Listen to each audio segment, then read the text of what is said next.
បន្ទាប់ពីខ្ញុំបានផុសវីដេអូផ្ទះមួយនេះទៅមានបងប្អូនមួយចំនួនគាត់បានសនំពរឲ្យខ្ញុំអធិប្បាយបាទដើម្បីគាត់បានដឹងខ្លះអំពីផ្ទះហ្នឹង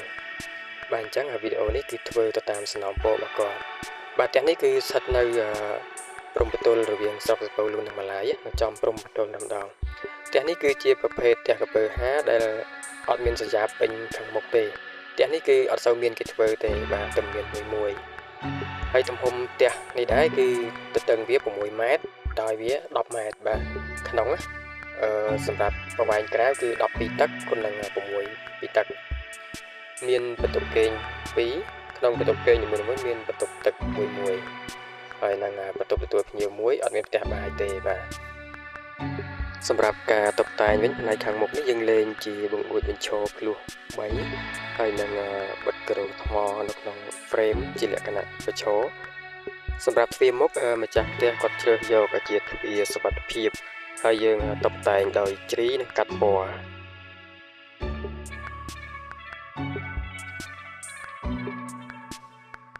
សម្រាប់ផ្នែកខាងវិញយើងលេងជាសសរផុសហើយនឹងយើង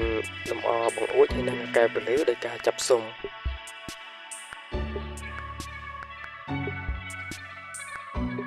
ហើយនេះគឺជាទិដ្ឋភាពផ្នែកខាងក្នុងបាទនៅផ្នែកខាងក្នុងនេះសម្រាប់បន្ទប់ទទួលភ្ញៀវនេះគឺយើងមានក្រោមជាងហើយសម្រាប់ពីដានយើងលេងជាពីដានឆ្លោះ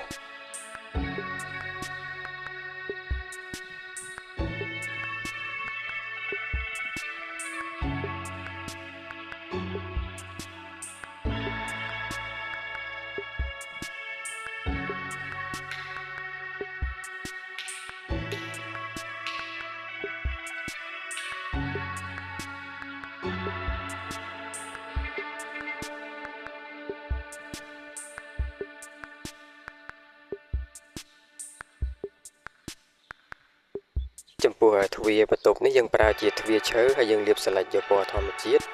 យើងវាយប្រអប់ក្រងបាទយើងតុបតែងដោយការវាយប្រអប់ក្រង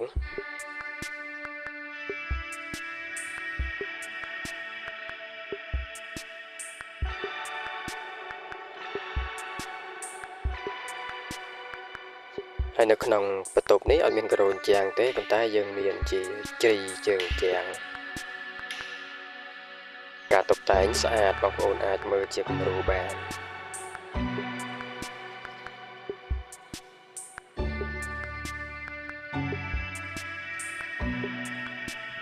ហើយនេះគឺជាបន្ទប់ទឹកដែលមានទំហំ1.2 ម៉ែត្រគុណនឹង1.8 ម៉ែត្របាទបន្ទប់ទឹកនេះខ្ញុំសរសើរម្ចាស់ផ្ទះគាត់រើសក្រោបាតបានស្អាត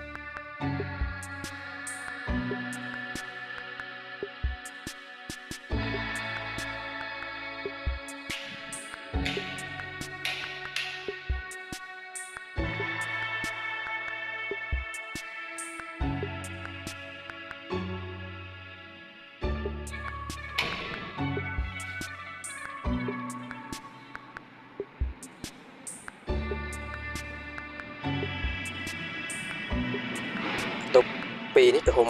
ប៉ុនគ្នាទេគឺទំហំ3គុណនឹង5ហើយនឹងមានបន្ទប់ទឹកຂະຫນាត1.2 ម៉ែត្រគុណនឹង1.8 ម៉ែត្រនៅក្នុងនឹងដូចគ្នា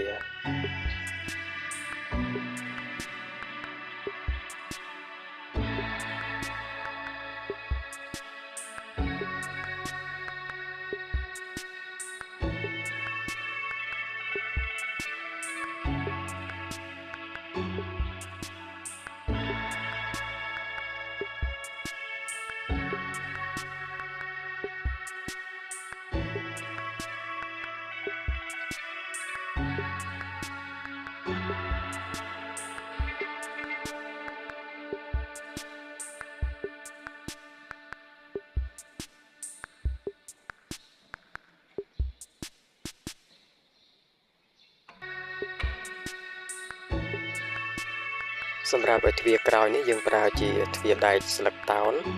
លាបថ្នាំពណ៌ឈើបាទហេតុផលដែលយើងប្រើទ្វារដែកនេះព្រោះថានៅខាងក្រោយហ្នឹងអត់មានដបូលទេអត់មានផ្ទះបាយទេអញ្ចឹងទ្វារហ្នឹងវាប្រឈមនឹងកម្ដៅពេលសៀលខ្លាំងអញ្ចឹងដើម្បីកុំឲ្យមានបញ្ហាក្នុងការប្រើប្រាស់យើងប្រើទ្វារដែកសម្រាប់តម្លៃវិញផ្ទះនេះខាងខ្ញុំមកដាច់តម្លៃ14000កាន់សល់ចូលនៅ